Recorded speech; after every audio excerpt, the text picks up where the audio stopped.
Hello friends, मैं आपका सहयोगी एक बार पुनः उपस्थित हूं ऑनलाइन प्लेटफॉर्म स्टडी विद जी के यूट्यूब चैनल पर। तो आइए शुरुआत करते हैं।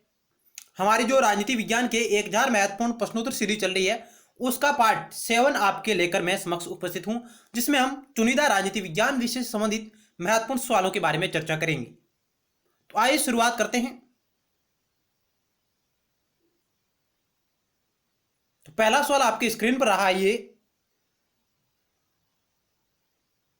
और ये हमारी जो प्रश्नोत्तर सीरीज है, ये आगामी राजनीति विज्ञान विषय से जुड़े हुए सभी प्रतियोगी परीक्षाओं की दृष्टि से महत्वपूर्ण है। जिसका संबंध राजनीति विज्ञान से है, उसकी दृष्टि से सभी के लिए महत्वपूर्ण है।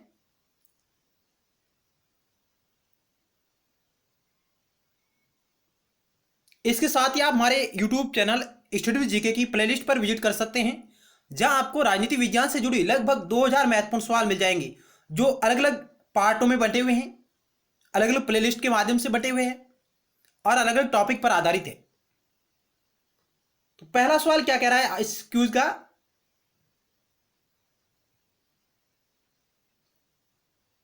अरस्तु ने तो दास प्रथा का समर्थन किया और कहा कि ऑप्शन ए यह अमानवीय अप्रजातांत्रिक है, ऑप्शन बी यह अति आवश्यक है वह लाभदायक है, यह दासों के विरुद्ध अपराध है, ऑप्शन डी है यह अनावश्यक व हानिकारक है। यानी अरस्तु महोदय के दास प्रथा के संबंध में क्या विचार थे, उन्होंने दास प्रथा का समर्थन किया है, किस आधार पर किया है? ऑप्शन 4 आपके समक्ष रही। आप प्रत्येक आंसर को गैस कीजिएगा, उत्तर को, ताकि आपको भी यह पता चले कि आपने अभी तक कितना कोर्स कंप्लीट किया है। इस सवाल का ऑप्शन आपका बी राइट होगा। अरस्तु महोदय ने कहा कि दास प्रथा है यह अति आवश्यक है और वे लाभदायक है। ऑप्शन बी राइट होगा। चलते हैं नेक्स्ट सवाल की ओर।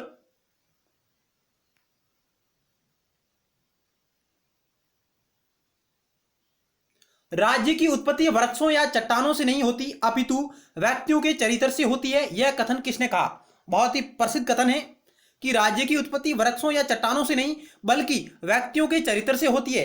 यह बात कौन स्पष्ट करते हैं अपने विचारों में? सुकरात, प्लेटो, अरस्तु, कन्फ्यूशियस। क्या होगा इस क्वेश्चन का राइट आंसर? 4 ऑप्शन आपके समक्ष है। यदि मित्रों आपको हमारे द्वारा किया जा रहा प्रयास आपको अच्छा लग रहा हो तो आप इसे लाइक जरूर करिए, साथ ही कमेंट बॉक्स के माध्यम से अपने अमूल्य सुझाव भी दीजिएगा और अपने दोस्तों के साथ भी शेयर करें। जो भी आपके पास स्टडी रिलेटेड ग्रुप है, व्हाट्सएप, टेलीग्राम, फेसबुक इत्यादि, लाइक भी करिएगा, ताकि हमें पता चले कि हमारे द्वारा जो विषय वस्तु आपके समक्ष लाई जा रही है, क्या यह गुणवत्तापूर्ण है या नहीं है, क्या आपके लिए उपयोगी है या नहीं है। इसका आकलन हम लाइक और कमेंट बॉक्स के माध्यम से करते हैं। तो इस सवाल का ऑप्शन आपका बी राइट होगा। प्लेटो महोदय ने कहा था कि राज्य की उत्पत्ति वृक्षों या चट्टानों से नहीं बल्कि व्यक्तियों के चरित्र से होती है। नेक्स्ट सवाल आपकी स्क्रीन पर रहा। उत्तर व्यवहारवाद का लक्षण नहीं है। व्यवसायों का राजनीतिकरण, मूल्यों की महत्वपूर्ण भूमिका, सामाजिक परिवर्तन पर बल, विशुद्ध विज्ञान।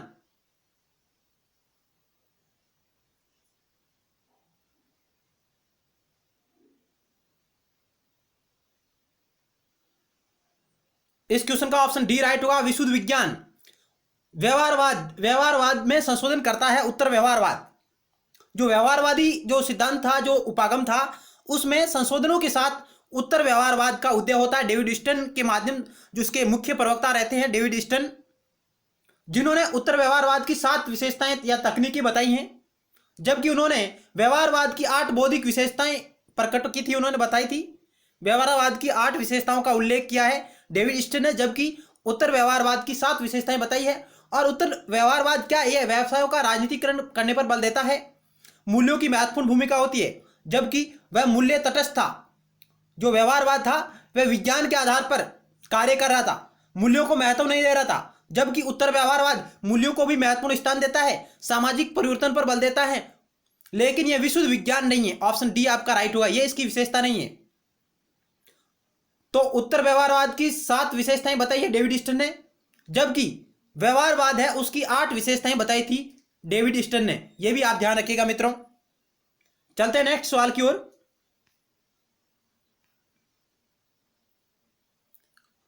यानी विशुद्ध विज्ञान व्यवहारवाद का लक्षण है। जबकि उत्तर व्यवहारवाद वैज्ञानिक परिसूचना से अधिक सामाजिक उपादेयता यानी प्रासंगिकता पर बल देता है। उत्तर व्यवहारवाद वह वैज्ञानिक परिशुद्धता या शुद्ध विज्ञान से अलग रहकर सामाजिक उपादेयता यानी सामाजिक प्रासंगिकता पर बल देता है, सामाजिक परिवर्तन पर बल देता है। 4 नंबर आपके स्क्रीन पर सवाल रहा, किसने मॉर्गेनताउ के सिद्धांत को पावर मैनिज्म की संज्ञा दी है?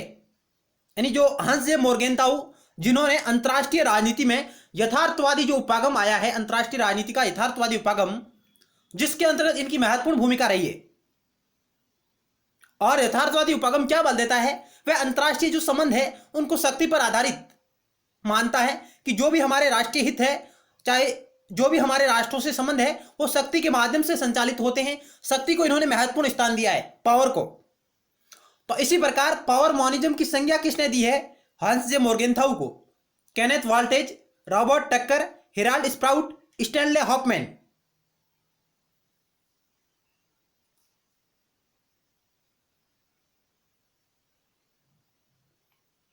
मॉर्गेनथाउ कहते हैं कि अंतरराष्ट्रीय राजनीति शक्ति संबंधों का अध्ययन है।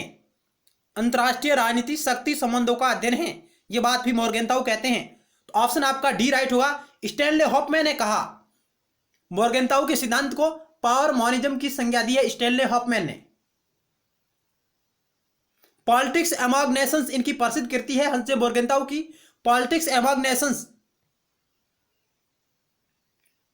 नेक्स्ट सवाल आपकी स्क्रीन पर रहा, किसने विश्व व्यवस्था को विश्व अर्थव्यवस्था की संज्ञा दी है? विश्व व्यवस्था को विश्व अर्थव्यवस्था की संज्ञा किसने दी है? सबीर अमीन, रोजनबर्ग, वालरस्टीन, मार्टिन वाइट।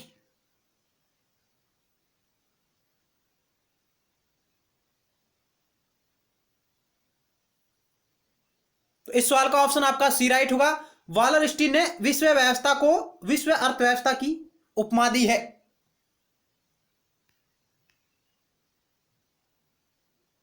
उत्तर उपनिवेशवादी सिद्धांत किसने दिया? उत्तर उपनिवेशवादी सिद्धांत या उपागम किससे संबंधित है या किसने दिया?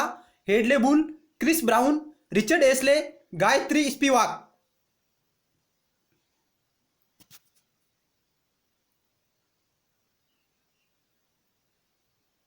इस सवाल का ऑप्शन डी राइट होगा, गायत्री स्पिवाक, जिनका संबंध उत्तर उपनिवेशवादी सिद्धांत से है। नेक्स्ट बात करते हैं, कच्चातीबू द्वीप श्रीलंका को किस प्रधानमंत्री ने सौंपा था? यानी किस भारतीय प्राइम मिनिस्टर ने कच्चातीबू द्वीप को श्रीलंका को सौंप दिया था? नेहरू, राजीव गांधी, इंदिरा गांधी, लाल बहादुर शास्त्री। 4 ऑप्शन आपके समक्ष रहे, क्या होगा राइट आंसर?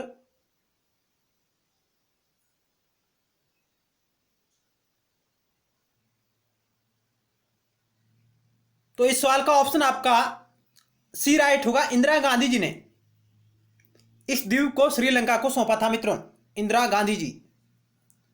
चलते हैं नेक्स्ट स्लाइड की ओर। तापी गैस पाइपलाइन परियोजना में शामिल नहीं है, काफी चर्चित क्वेश्चन है साथियों, ये कई बार प्रतियोगी परीक्षाओं में पूछा गया है। तापी गैस पाइपलाइन परियोजना में शामिल नहीं है तुर्कमेनिस्तान, अफगानिस्तान, ईरान, भारत।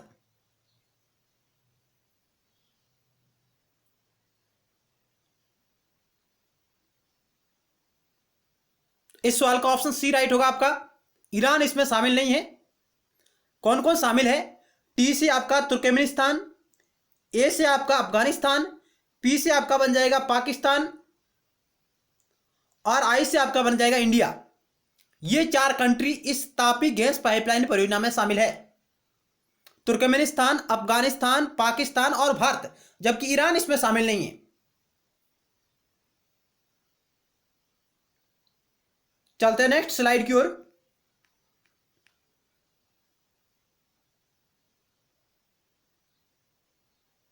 सशस्त्र नियंत्रण के बारे में निम्नलिखित कथनों में से सही कथन चुनिए।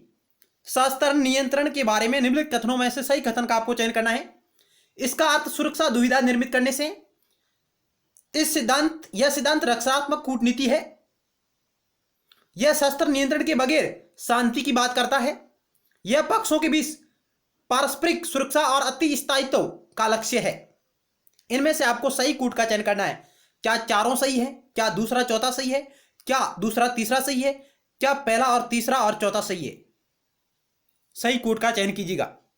शस्त्र नियंत्रण के बारे में यह बात हो रही है।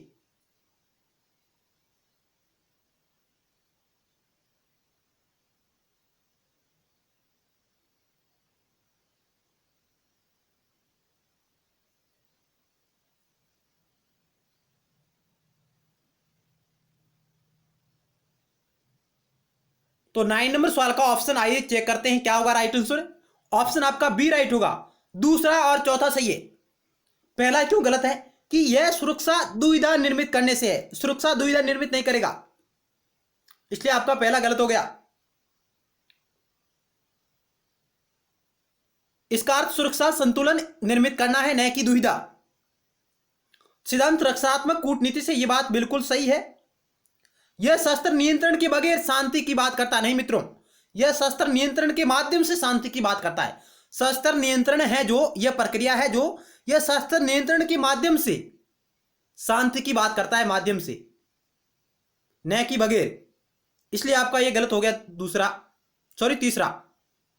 और यह पक्षों के बीच पारस्परिक सुरक्षा और अति स्थायित्व का लक्ष्य है, यह बात बिल्कुल सही है। यानी दूसरा और चौथा बिल्कुल आपका सही है, करेक्ट है, यानी ऑप्शन बी राइट हो जाएगा।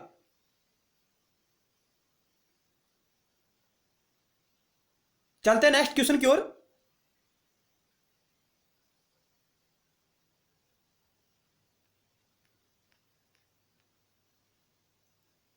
यहां आपको कथन और कारण दिया गया है और फिर आपको सही कूट का चयन करना है। कथन ए कह रहा है कि वैश्वीकरण एक बहुआयामी प्रक्रिया है, और कारण यानी रीजन कह रहा है कि आर्थिक, राजनीतिक, सामाजिक और सांस्कृतिक वैश्वीकरण इसमें समाविष्ट है। ए आर दोनों सत्य हैं, सही व्याख्या है। ए आर दोनों सत्य हैं, सही व्याख्या नहीं है। ए सत्य परंतु आर असत्य, ए असत्य परंतु आर सत्य। सही कूट का आप चयन कीजिएगा। क्या वैश्वीकरण एक बहुआयामी प्रक्रिया है? क्या आर्थिक, राजनीतिक, सामाजिक और सांस्कृतिक मूल्य है वैश्वीकरण में समाविष्ट है?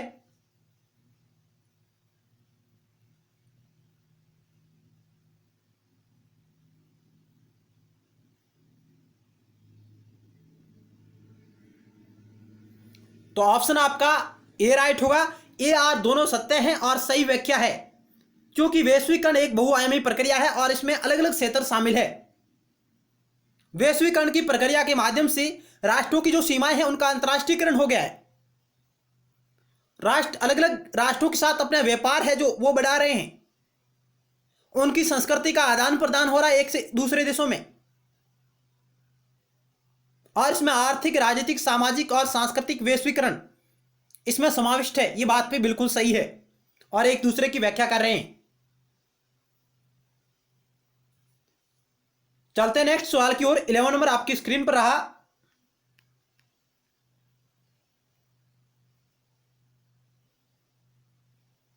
अंतरराष्ट्रीय क्रियाविधि के रूप में ग्लोबल एनवायरमेंटल फैसिलिटी यानी जीईएफ किसने सर्जित की?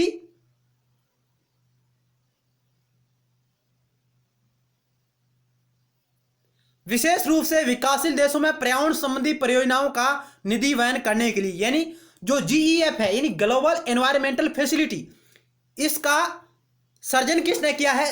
जिसका उद्देश्य है जो विकासशील राष्ट्र है उनके लिए पर्यावरण संबंधी जो परियोजनाएं हो रही है उन्हें वित्तीय पोषित करना। विकासशील देशों में पर्यावरण संबंधी परियोजनाओं को वित्त पोषित करने के लिए ग्लोबल एनवायरमेंटल फैसिलिटी किसने सर्जित की है? क्या आईएमएफ ने की है? क्या यूएनडीपी ने की है? क्या यूनेप ने की है? क्या विश्व बैंक ने की है? इनमें से आपको राइट ऑप्शन का चयन करना है मित्रों।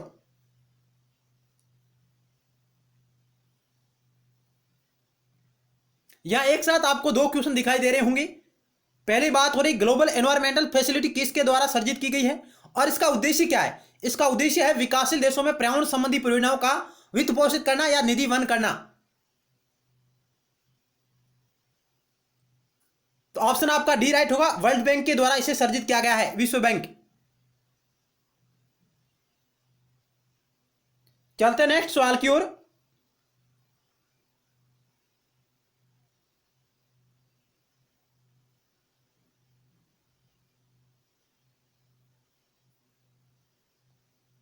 12 नंबर सवाल आपकी स्क्रीन पर है।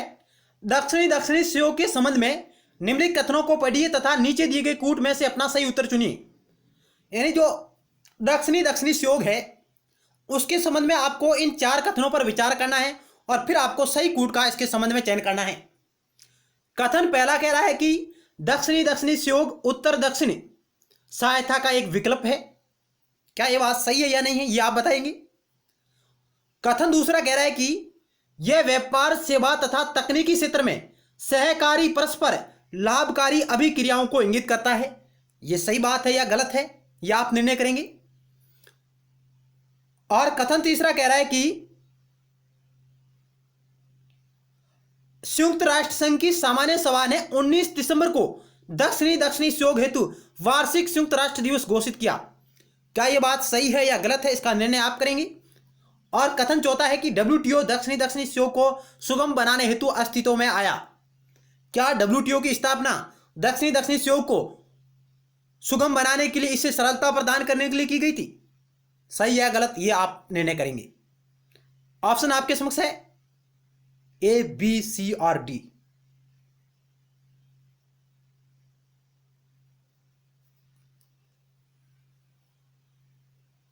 राइट उत्तर का चयन करिए।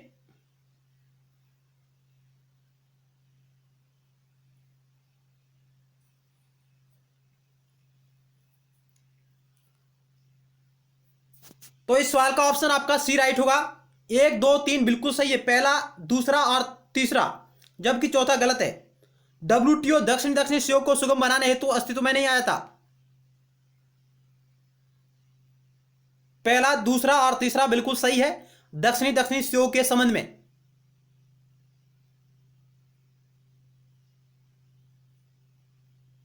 चलते हैं नेक्स्ट सवाल की ओर।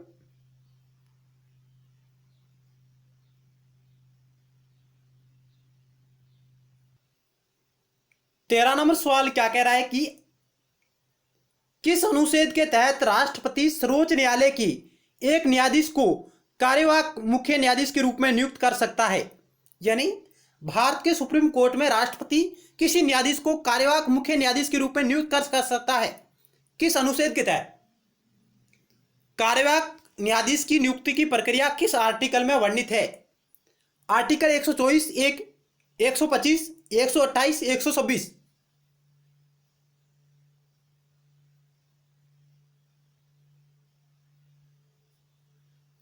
यानी कार्यवाहक न्यायाधीश के बारे में कहां बात की गई है? अब कार्यवाहक न्यायाधीश की नियुक्ति क्यों की जाएगी?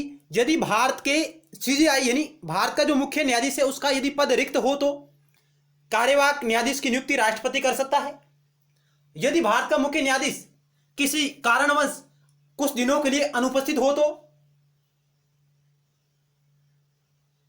या वह सुप्रीम कोर्ट के कार्यों को करने में सक्षम नहीं हो तो, इसलिए भारत का राष्ट्रपति आर्टिकल 126 के तहत कार्यवाहक राष्ट्रपति की नियुक्ति कर सकता है। यानी आर्टिकल 126 कार्यवाहक न्यायाधीश की नियुक्ति के बारे में बात करता है।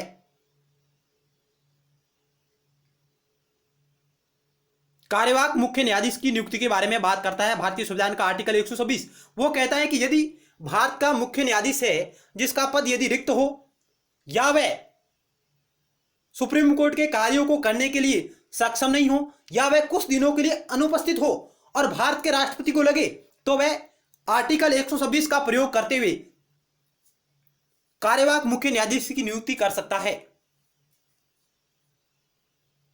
जबकि तदर्थ न्यायाधीश की एक बात आती है। तदर्थ न्यायाधीश भारतीय संविधान का आर्टिकल 127 बात करता है कोरम के संबंध में। यदि सुप्रीम कोर्ट के न्यायाधीशों का कोरम पूरा नहीं हो तो उसमें तदर्थ न्यायाधीशों की नियुक्ति के बारे में बात की गई है। तदर्थ न्यायाधीश की नियुक्ति के बारे में बात की गई है आर्टिकल 127 में। और तदर्थ न्यायाधीशों की नियुक्ति केवल सुप्रीम कोर्ट में ही हो सकती है। भारत के अन्य किसी भी न्यायालय में तदर्थ न्यायाधीशों की नियुक्ति नहीं हो सकती। मित्रों, यह भी आप फैक्ट नोट करिएगा कि तदर्थ न्यायाधीशों की नियुक्ति केवल सुप्रीम कोर्ट में होती है। और कब होती है? जब सुप्रीम कोर्ट का कोरम पूरा नहीं हो तभी होगी। और हाई कोर्ट में तदर्थ न्यायाधीशों की नियुक्ति का कोई प्रावधान नहीं है। केवल सुप्रीम कोर्ट में ही तदर्थ न्यायाधीशों की नियुक्ति होती है। और भारतीय संविधान का आर्टिकल 127 इसके बारे में बखूबी से वर्णन करता है।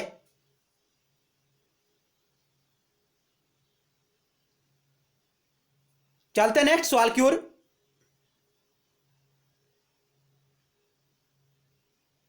आनंद मठ के लेखक कौन है? बहुत ही इजी क्वेश्चन है। चार ऑप्शन आपके समक्ष रहे तो ऑप्शन आपका बी राइट होगा, बंकिम चंद्र चट्टोपाध्याय। बंकिम चंद्र चटर्जी या चट्टोपाध्याय, जो जिन्होंने आनंद मठ लिखा था उपन्यास, और इसी आनंद मठ उपन्यास से उन्होंने वंदे मातरम जो गीत है उसका संकलन किया था, उसकी रचना की थी मित्रों। वंदे मातरम गीत के भी लेखक है बंकिम चंद्र चट्टोपाध्याय, जो भारत का राष्ट्रीय गीत है, और आनंद मठ उपन्यास भी इनके द्वारा लिखा गया था। नेक्स्ट सवाल, जब भारत स्वतंत्र हुआ उस समय इंग्लैंड के प्रधानमंत्री कौन थे? माउंटबेटन, विंस्टन चर्चिल, क्लाइमेट एटली, लॉर्ड इरविन। बहुत इजी क्वेश्चन है, यह भी पिछले वर्षों में किसी न किसी प्रतियोगी परीक्षा में पूछे गए हैं। तो ऑप्शन आपका सी राइट होगा, क्लाइमेट एटली थे। जब भारत आजाद हुआ उस वक्त ब्रिटेन यानी इंग्लैंड के जो पीएम थे वो क्लाइमेट एटली थे। नेक्स्ट सवाल आपकी स्क्रीन पर रहा, अंतरराष्ट्रीय व्यापार का मुख्य प्रभारी कौन है? IMF, world bank, WTO, IFC. अंतरराष्ट्रीय व्यापार का मुख्य प्रभारी कौन है? ऑप्शन आपका सी राइट होगा, डब्ल्यूटीओ। डब्ल्यूटीओ है जो गेट नामक जो संस्था थी उसके स्थान पर 1 जनवरी 1995 को अस्तित्व में आया था मित्रों। जो मराकेश समझौता हुआ है 1994 में, 1994 का मराकेश समझौता हुआ, उसके तहत डब्ल्यूटीओ का गठन हुआ। किसके स्थान पर? गेट्स जो संस्था थी पूर्व में, उसके स्थान पर डब्ल्यूटीओ की स्थापना होती है अंतरराष्ट्रीय व्यापार के लिए, और उसका मुख्य प्रभारी माना जाता है। और इसका मुख्यालय कहां है यह आप बताइएगा, इसका मुख्यालय कहां पर है? पहले गेट का मुख्यालय कहां था और अभी इस डब्ल्यूटीओ का मुख्यालय कहां है? क्या इन दोनों को मुख्यालय एक ही जगह है? जिस प्रकार पूर्व में गेट का मुख्यालय था, क्या वही इसका मुख्यालय है या अलग स्थान पर है? यह बात आप कमेंट बॉक्स के माध्यम से दीजिएगा। चलते हैं नेक्स्ट सवाल की ओर।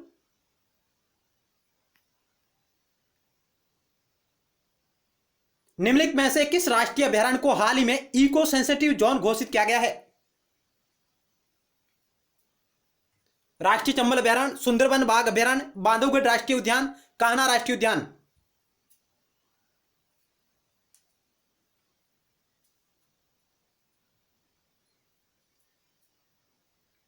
इको सेंसिटिव जोन घोषित किया गया है, यह हाल ही में चर्चा में रही थी न्यूज। राष्ट्रीय चंबल अभयारण्य को ऑप्शन ए राइट होगा आपका। यह आपका राजस्थान में है।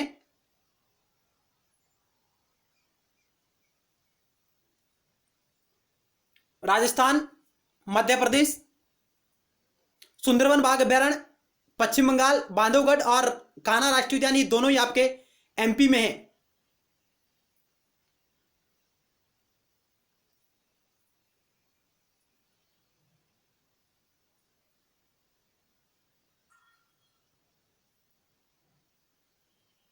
चलते हैं नेक्स्ट सवाल की ओर।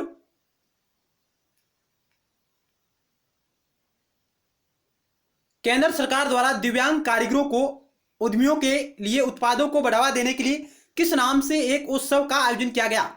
केंद्र सरकार द्वारा दिव्यांग कारीगरों और उद्यमियों के उत्पादों को बढ़ावा देने के लिए किस नाम से एक उत्सव का आयोजन किया गया?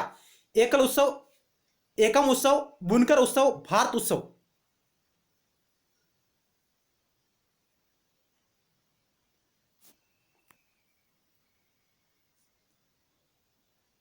इस सवाल का ऑप्शन बी राइट हुआ, एकम उत्सव का आयोजन किया जा रहा है इनके लिए।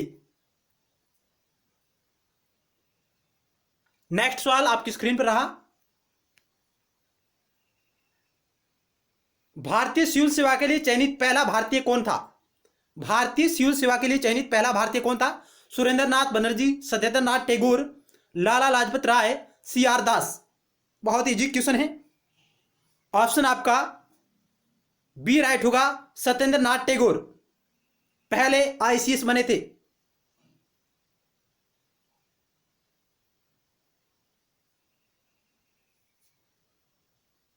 चलते हैं नेक्स्ट सवाल की ओर, और आज की वीडियो सीरीज का अंतिम सवाल,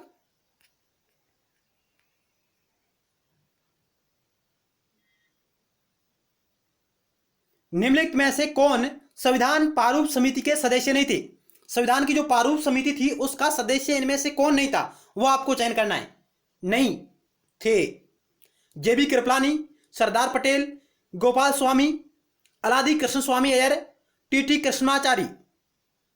फिर आपको सही कूट का चयन करना है। इनमें से वो कौन व्यक्ति है जो इस प्रारूप कमेटी के, ड्राफ्टिंग कमेटी के सदस्य नहीं थे?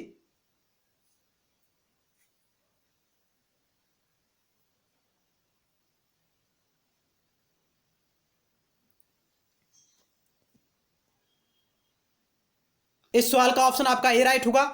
केवल पहला और दूसरा, यानी जेबी कृपलानी और सरदार पटेल इस संविधान की प्रारूप समिति के सदस्य नहीं थे मित्रों।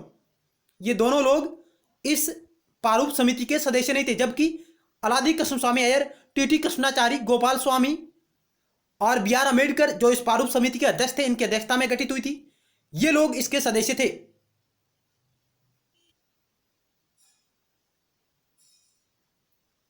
और इसके बारे में क्या जानकारी है?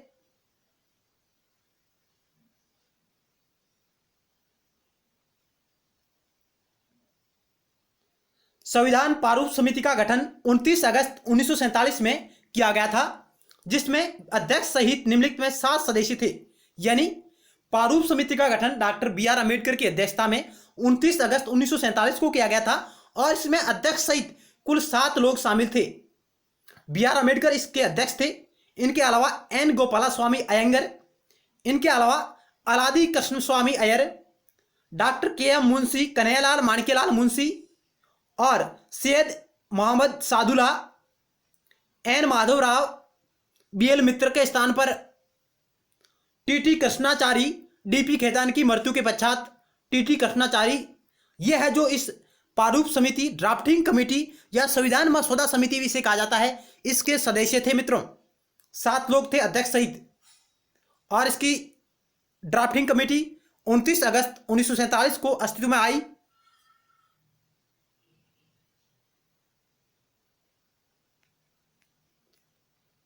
और क्या महत्वपूर्ण बिंदु है इनके बारे में आपकी नजर रहनी चाहिए।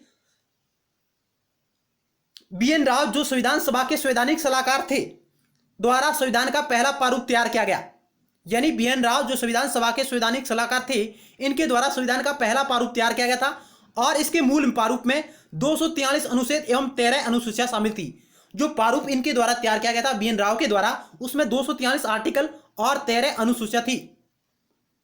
अब आगे बात करते हैं। के एम मुंशी संविधान प्रारूप समिति के मूलतः एकमात्र कांग्रेसी सदस्य थे। यह भी फैक्ट नोट करिएगा कि कन्हैयालाल माणिक्यलाल मुंशी संविधान प्रारूप समिति के एकमात्र कांग्रेसी सदस्य थे। डॉक्टर बी आर अम्बेडकर संविधान सभा में बंबई प्रेसिडेंसी से निर्वाचित हुए थे। यह भी फैक्ट आप नोट करिएगा। तो आज की वीडियो सीरीज में हमने इतने सवालों के बारे में चर्चा की। मिलते हैं नेक्स्ट टाइम एक नए टॉपिक के साथ और महत्वपूर्ण सवालों के साथ। धन्यवाद।